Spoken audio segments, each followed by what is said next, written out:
Good afternoon, class 11 children of biology group.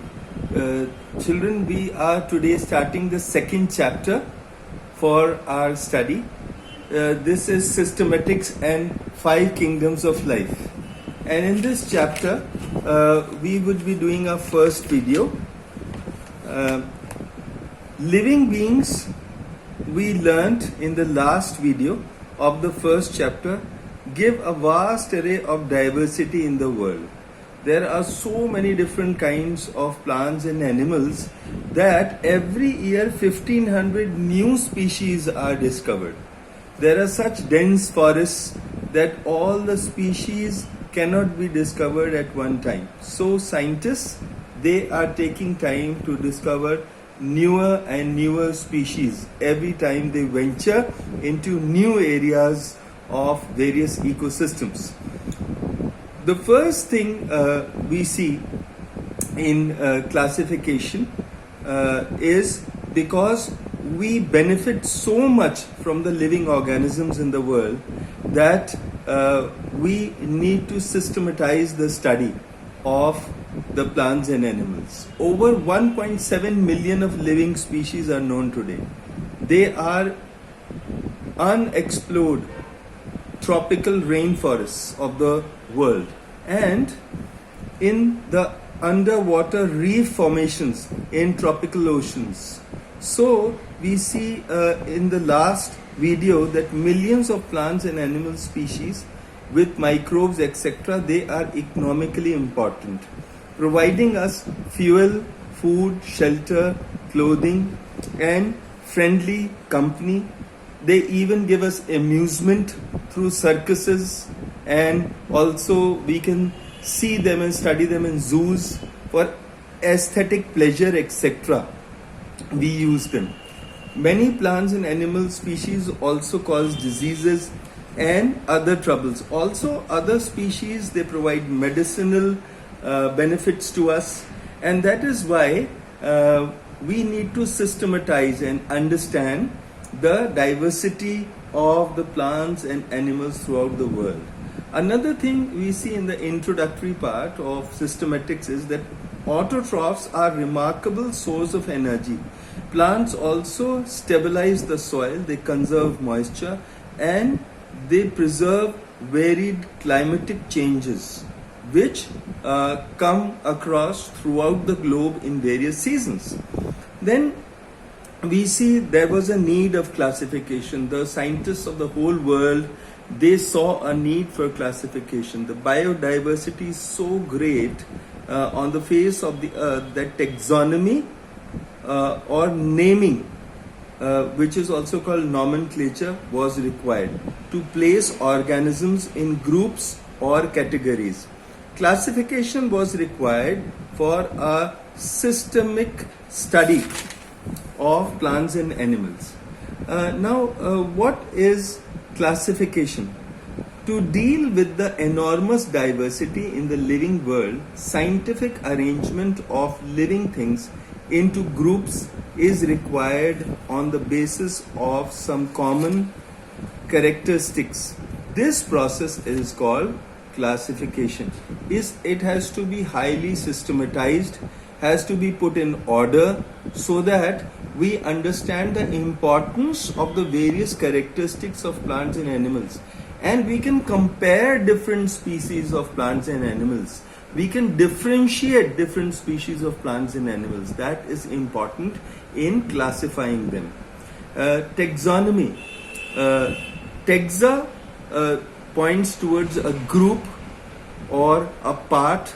So taxonomy, all living organisms can be classified into different taxa or group. This classification is called taxonomy. This is the definition of taxonomy. So children, you can learn it. Then we see systematics. It means systematic arrangement of organisms and takes into account the evolutionary relationships between organisms. The species is the basic unit of classification of plants and animals. And this includes the organisms with distinct features that are capable of interbreeding. among themselves. So what are species? Species is basic unit of classification of plants and animals, and this includes the organisms with distinct features that are capable of interbreeding among themselves. So purity of a species maintained, and even when they interbreed, then those embryos that are formed or those offsprings that are born, even they in the future can give birth to the species of their own. So this is species. Binomial nomenclature. Nomenclature is naming of organisms. First, common names were given to various organisms or plants in a particular region. For example, onion is a word called in English. This is called pyaz in Hindi. Then we call it venegavum in Tamil, and so on. And these are local names of pyaz. And so with each locality, with each region, the local names of vegetables and plants, they change, and they change in particular region. So therefore a need was felt for giving an internationally accepted name for a species. Now first there was a polynomial system of classification, so in or naming of an organism. In this, several names were given to an organism, but now these days a binomial system of nomenclature or naming of various organisms is currently followed throughout the world. Now what is the binomial system? There was a naturalist, a scientist called Carolus Linnaeus. He was from Sweden, and he introduced the binomial system of nomenclature in 1753.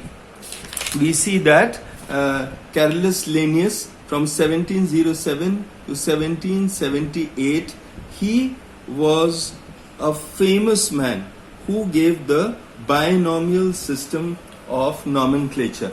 And each name of an organism consists of two Latin words. The first word, which begins with a capital letter, refers to the genus of that name. And the second word, which follows the first, begins with a lowercase letter and refers to the species of that organism. For example, if you remember in class 10th, we talked about the name of a moth in industrial melanism. And if you remember, this moth or this Lepidopteran was called Biston Betularia. And in this name, Biston Betularia, we see that the first name of this moth, Biston, starts with capital B. And this name is then followed by another name. Biston represents the genus of this species. And Betularia, starting with a small b, it represents the species of this name. So thus a binomial name is given to the moth, which is Biston Betularia. And let us take the scientific names of some common plants and animals which we will come across.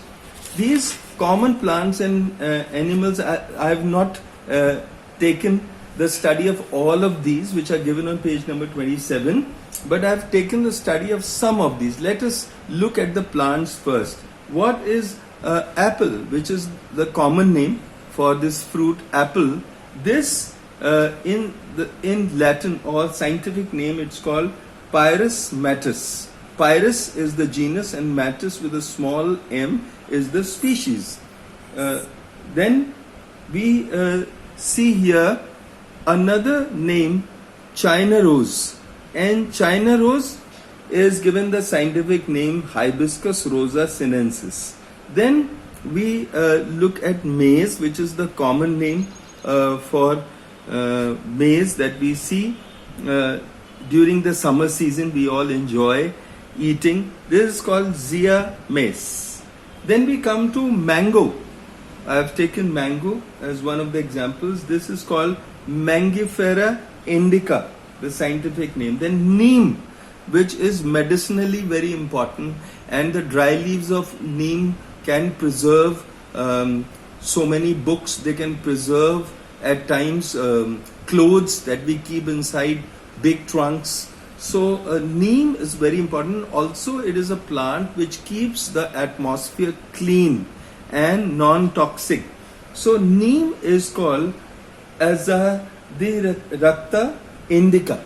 This is the scientific. Then we come to pea. Pea is called Pisum sativum.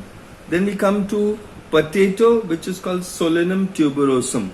Then we come to wheat, which is called Triticum aestivum. Now let us look at some examples of animals, how they are named. The common cobra, which is a venomous snake, is Naha Naha. It's written as Najanaj. So it's pronounced Naha Naha. And the second one here is cockroach. This we will be studying in class 11. This is Periplaneta americana. The first name Periplaneta, the genus, and Americana, the species. Then let us look at dog called Canis familiaris. Then let us look at domestic cat called Felis domestica. Let us look at the earthworm called Ferritoma posthuma. Then look at the frog called Rana tigrina. Then likewise we have other insects like honeybee, which is called Apis mellifera. Then we see housefly, which is called Musca nebulo. Then human beings, our species is called Homo sapiens. Then lion is named as Panthera leo. Rat is called Rattus rattus. Silkworm is named as Bombyx mori. The tapeworm is called Taenia solium. And the tiger, Panthera tigris. Why I am taking some particular name studies here? Because many of these would be coming in study not only in class 11th but also in class 12th. So we studied these. The major categories of classification. We see that there is a history of classification, how so many scientists like Aristotle and Vriksha Virida and a book that was compiled by Parasara. And then we see that there were Chakra and there were other scientists who worked on classification. Carolus Linnaeus finally gave the binomial system of nomenclature of classification. We see that three major categories of classification came out, and today we will just name them in this video. First is called artificial classification, second is called natural system of classification, and the third one is known as the phylogenetic system of classification. So we will close today's lecture here, and we would be studying these major categories of classification next time, and we will see a lot of other things about taxonomy, about phylogeny, about hierarchical taxonomical groups, about classification in the next video. So children, wish you all the best, study well, wish you success. Thank you.